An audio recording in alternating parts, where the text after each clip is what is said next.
नमस्कार दोस्तों, उषा की आवाज़ चैनल में आप सभी का स्वागत है। हमारी आज की कहानी है किसका दोष। मम्मी, तुम आज मेरी लाई हुई साड़ी ही पहनोगी, तभी मैं अपनी इंगेजमेंट करूंगी, नहीं तो मैं अमन को मना कर रही हूँ, प्रोग्राम कैंसिल कर देती हूँ। अनीता अपनी मम्मी संध्या से बोली। संध्या जी बोली, बेटा क्यों जिद कर रही हो? अब इस उम्र में और इस स्थिति में ऐसे कलर की साड़ी पहनकर क्या अच्छी लगूंगी? और फिर मोहल्ले वाले, आस पड़ोस वाले और सबसे पहले तो तुम्हारी दादी ताने मारेगी। कुछ तो सोचो। मुझे कुछ नहीं सोचना। आज तक सबके बारे में सिर्फ तुम ही सोचती रही हो, तुम्हारे बारे में कोई सोचता है क्या? और फिर मोहल्ले पड़ोस वाले या दादी, इनकी तो तुम परवाह ही ना करो। इन लोगों का तो काम ही है कुछ ना कुछ कहना। हाँ, जहाँ तक रिश्तेदारों की बात है तो मामा लोग तो सब समझते हैं, और बड़ी मौसी तो तुमको कितनी बार बोल चुकी है कि इतने सिंपल से कपड़े क्यों पहनती हो, थोड़े अच्छे रंग के कपड़े पहना करो। जब आपने उनसे पूछा था कि क्या अब सिर्फ सफ़ेद कपड़े पहनूं, तो उन्होंने आपको कितनी हिम्मत दी थी कि नहीं, ऐसा नहीं है, सब तरीके के कपड़े पहनो। जो कुछ भी हुआ उसमें तुम्हारी क्या गलती है? 7 भाई बहनों में संध्या सबसे छोटी थी। घर में सबसे छोटी होने के कारण उसकी शादी की तरफ कोई ध्यान ही नहीं दे रहा था। पिताजी बाकी सभी शादी तो निपटा गए थे, पर संध्या की शादी नहीं हो पाई थी और वो इस दुनिया से चले गए। अब संध्या सोच रही थी, क्या मेरी शादी नहीं होगी? घर में बड़े भाई थे, अपनी अपनी गृहस्थी में मग्न थे। वो लोग किसी तरह का प्रयास ही नहीं कर रहे थे कि चलो एक बहन है तो उसकी भी शादी कर दें। माँ भी चिंतित रहती थी। पढ़ाई पूरी करके संध्या स्कूल में पढ़ाने जाया करती थी। स्कूल की छुट्टियाँ थी तो बस ऐसे ही कुछ समय के लिए बड़ी बहन के घर आई थी।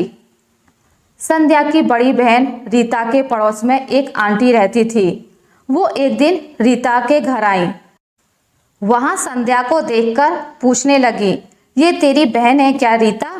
तो रीता ने जवाब दिया, हाँ आंटी। शादी की उम्र तो हो गई है, पर अभी तक शादी नहीं हुई? तो रीता ने बताया, नहीं आंटी, सभी भाई बहनों की शादी हो गई है, इसकी शादी की तरफ कोई ध्यान ही नहीं दे रहा है। अच्छा, मेरी नज़र में एक लड़का है, उसकी भी अभी तक शादी नहीं हुई है, तू कहे तो मैं बात करूं? हाँ हाँ आंटी, करिए, बात बन जाए तो अच्छा है। बहन भी हमारी पढ़ी लिखी है, स्कूल में टीचर है, आजकल छुट्टियां चल रही थी तो मेरे पास आ गई। रीता के मन में एक आस जग गई थी। आंटी की एक बेटी थी, उसकी ससुराल के सामने वो परिवार रहता था जिसकी आंटी बात कर रही थी। वो रीता के जात बरादरी के भी थे, 3 बेटे थे उनके, अभी किसी की शादी नहीं हुई थी। बस यही था कि लड़का देखने सुनने में बहुत अच्छा नहीं था, दवाओं की कंपनी में काम करता था। लड़का मंगली था तो कोई जोड़ नहीं बैठ रहा था। आंटी ने बात चलाई, बात आगे बढ़ी और संध्या को देखने का प्रोग्राम बनाया। दोनों परिवार पहले एक पार्क में मिलना चाहते थे। औपचारिक तौर पर मिले तो दोनों को सब ठीक लगा। रीता को लड़का कुछ जचा नहीं था, लेकिन संध्या तैयार हो गई क्योंकि उसको समझ आ रहा था कि घर में कोई ध्यान नहीं दे रहा है। आगे कुछ होगा भी ये समझ नहीं आ रहा है। थोड़ा कम बेशी ही सही, परिवार ठीक था, पढ़े लिखे लोग थे। संध्या तैयार हो गई। फिर रीता ने माँ से बात की, माँ भी खुश हो गई। सबसे मिलने जुलने का प्रोग्राम रखा गया। भाई भाभी भी आए, लेकिन भाइयों ने मना कर दिया कि लड़का देखने सुनने में अच्छा नहीं है। लेकिन संध्या को अपना आगे का भविष्य अंधकार में दिख रहा था, तो बस संध्या अड़ गई कि नहीं, मुझे तो शादी करनी है। शादी हो गई, 2 बच्चे हो गए। संध्या के लिए सब कुछ ठीक चल रहा था, बच्चे भी बड़े हो गए थे। बेटा 12 साल का और बेटी 15 साल की हो गई थी। लेकिन एक दिन संध्या का पति रमन रात को सोया तो फिर सुबह उठा ही नहीं। संध्या की तो दुनिया ही उजड़ गई। संध्या स्कूल में टीचिंग करती थी तो किसी तरह बच्चों को पढ़ाया लिखाया, लेकिन सास हमेशा ताने मारती कि हमारे बेटे को खा गई। ऐसी स्थिति में घर की बहू को ही दोषी मान लिया जाता है। संध्या कभी ढंग के कपड़े पहन लेती या बिंदी लगा लेती तो सास ताना मारती कि मेरा बेटा नहीं है और तुम्हें साज श्रृंगार की पड़ी है। आज तो हद हो गई। घर की काम वाली बाई कहने लगी, बहू जी तुमको ऐसे चटक रंग के कपड़े नहीं पहनने चाहिए और साज श्रृंगार भी नहीं करने चाहिए, तुम विधवा हो ना। संध्या का कलेजा मुंह को आ गया। अब वो पग पग पर टोका टाकी से परेशान हो गई थी। कुछ समय बाद संध्या अपने पति की अलमारी की सफाई कर रही थी तो उसको कपड़ों के नीचे दबी एक फाइल दिखी। संध्या ने जब निकालकर देखा तो पति रमन की कुछ मेडिकल रिपोर्ट रखी थी। जब उसने बारीकी से देखा तो समझ आया कि रमन तो किसी गंभीर बीमारी से ग्रस्त थे जिसमें शरीर में खून नहीं बनता। संध्या का दिल धक से रह गया। इतनी बड़ी बीमारी को मुझसे छिपाया गया। अब तो संध्या में हिम्मत आ गई जवाब देने की।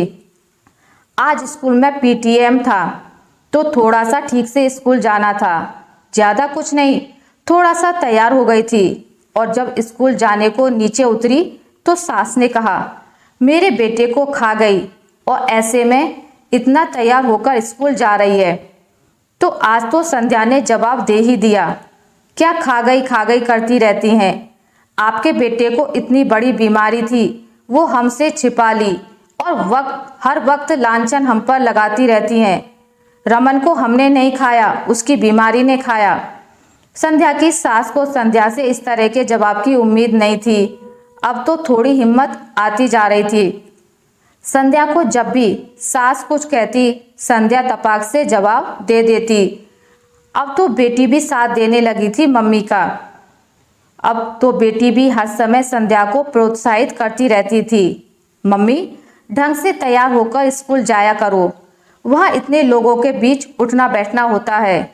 अब संध्या को भी हिम्मत आने लगी और वो धीरे धीरे रंगीन कपड़ों का चुनाव करने लगी और थोड़ा ठीक से तैयार होने लगी। आज बच्चे पढ़ लिख कर बड़े हो गए हैं, दोनों बच्चे नौकरी कर रहे हैं। बेटी ने अमन को पसंद किया है, उसी का आज रोका है जिसमें पहनने के लिए अनीता ने अपनी मम्मी के लिए लाल साड़ी लाई है। अनीता को पता है कि मम्मी को लाल रंग बहुत पसंद है। आज बेटी की जिद पर संध्या ने उसकी लाई हुई साड़ी पहनी और हल्का सा मेकअप भी किया। बहुत सुंदर लग रही थी संध्या। अब पति नहीं है तो क्या बच्चों की खातिर जीना नहीं है संध्या को? आज अड़ोसी पड़ोसी और सास के तानों से बेफिक्र होकर संध्या बच्चों की खुशी में शामिल है। लोगों का तो काम है बातें बनाना, उनको कौन रोक सकता है? यदि पति की मृत्यु हो गई है तो उसमें पत्नी का क्या हाथ?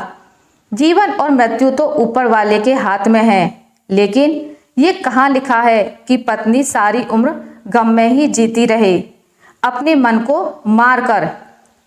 आशा करती हूँ आपको मेरी आज की कहानी अच्छी लगी होगी। अगर आपको मेरी कहानी अच्छी लगी है तो इसे लाइक करें, ज़्यादा से ज़्यादा शेयर करें और अगर आप मेरे चैनल पर नए हैं तो इसे सब्सक्राइब करना ना भूलें। मिलते हैं एक नई कहानी के साथ, तब तक के लिए नमस्कार।